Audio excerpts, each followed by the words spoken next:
दिखा रहे हो, वो बताना चाहे कि तू मेरा, तो उसके बताने का ढंग होता है, कहीं से एक साधु आ गए और वो संत राव दूदा के मेड़ता के उस महल के भीतर उनको उनको स्थान प्राप्त हुआ।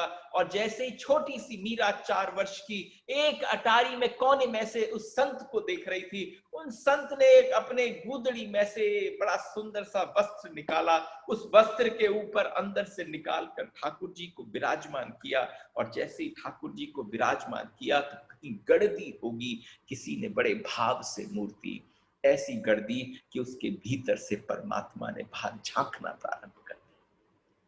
उसने बड़े भाव से श्रद्धा से उनकी सेवा करी होगी, सेवा से वो पल्लवित होकर वो विग्रह जो है वो बोलने जैसा विग्रह हो गया। उसकी आंखें ऐसी हो गई जैसे वो आपस में बातचीत और वार्तालाप प्रारंभ कर दे।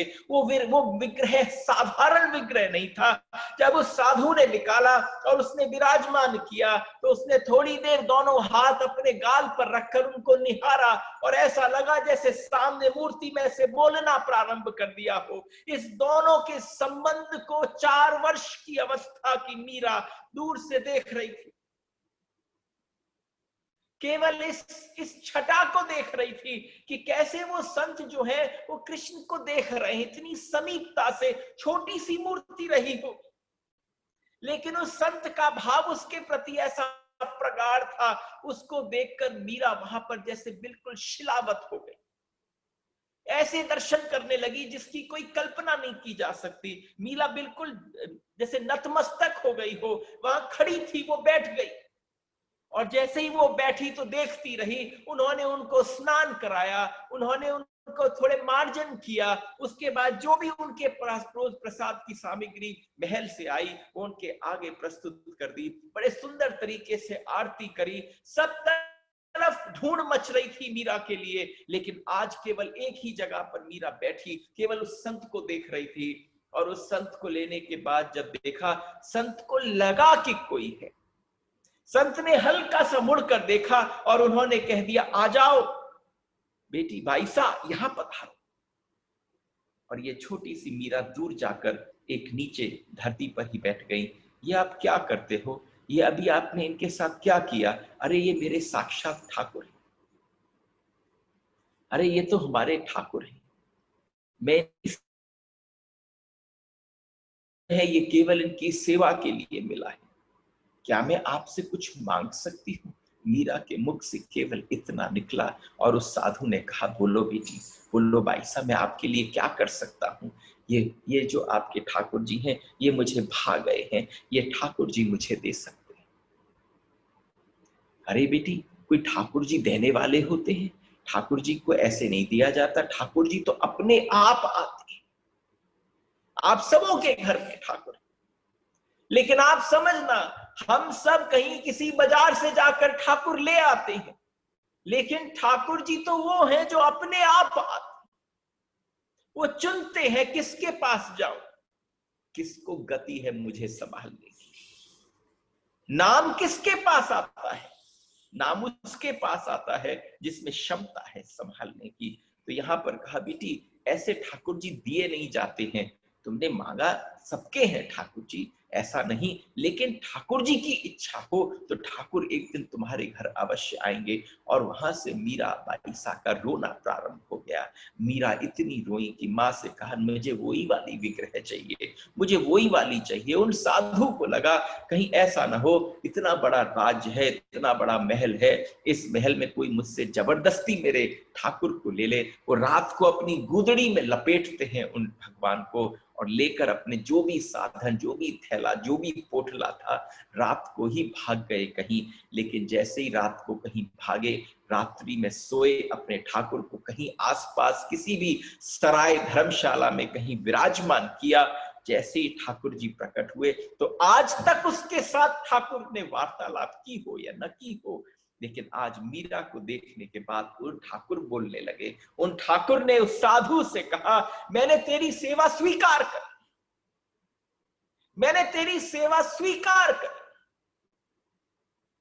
तेरे पास मैं तब तक ही था जब तक तू मुझे मेड़ता के महल न ले गया।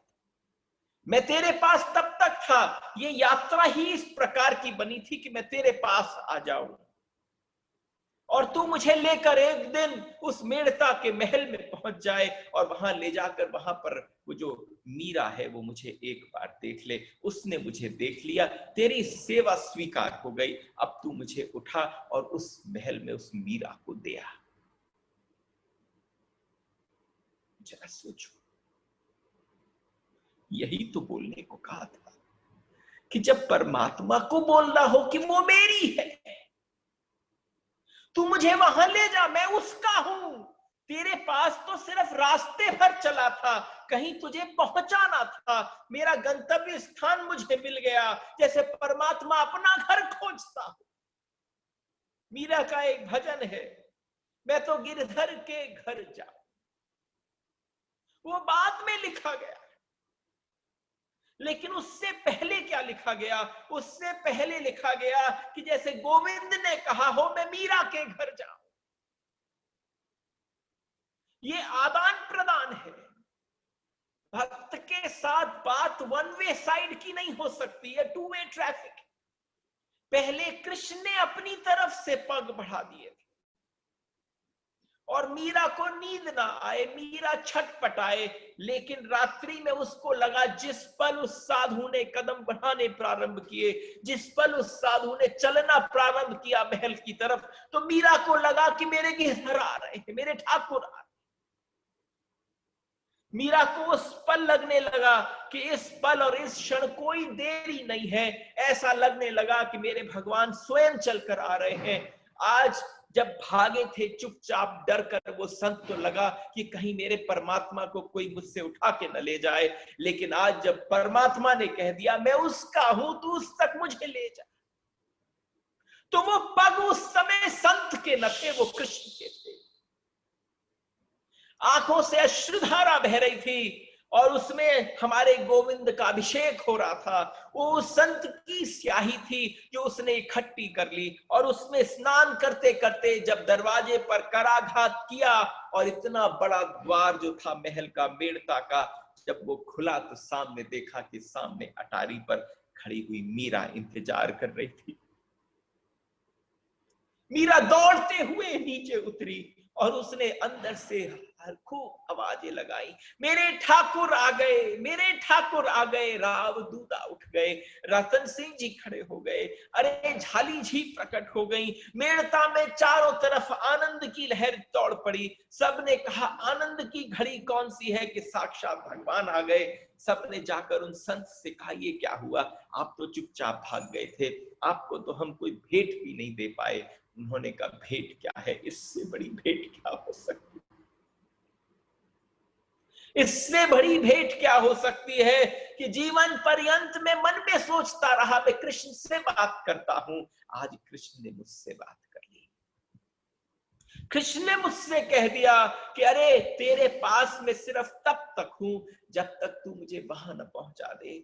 मेरे पास वो इंतजार कर रही है, वो बहुत लंबे समय से इंतजार कर रही है, तू जाकर मुझे उसको सौंपया। ये लो, उसने अपनी गुदड़ी में से निकाले ठाकुर। पुकार कैसी, हम सब ने तो अपने अपने ठाकुरों के साथ, जैसे हम किसी जीवंत के साथ भी दुर्व्यवहार नहीं करते, हमने ऐसे ऐसे व्यवहार अपने भगवान के साथ कर रखे।